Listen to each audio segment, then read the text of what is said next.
অনেকেই আছেন যারা মাতৃত্বটাকে ছোট করে দেখেন, কথায় কথায় খোঁটা দেন, সুযোগ পেলে তাকে কথা শোনাতে এক বিন্দু ছাড় দেন না।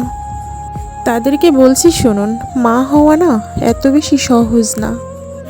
একদম 90% নিংড়ে দেওয়া লাগে ছোট্ট একটা জানকে।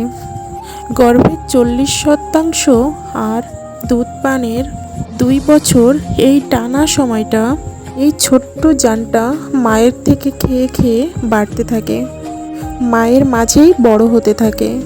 আর মা থাকেন রক্ত স্বল্পতা, হাঁটু ব্যথা, ফ্যাকাশে চোখ, ঠোঁট খসখসে চামড়া, মুঠে মুঠে চুল পড়ে যাওয়া, নখ ভেঙে যাওয়া, আর ভুলোমন, এলোমেলো মাথা, মুখ ভর্তি দাগ, অনেকদিন রাত জাগা আর খিটখিটে মেজাজ নিয়ে।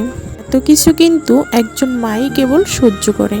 তবুও বলবো, মাতৃত্ব সুন্দর, ভয়ঙ্কর রকমের সুন্দর। দয়া করে এই সৌন্দর্যটাকে আপনার কথার আঘাতে নষ্ট করে দিবেন না।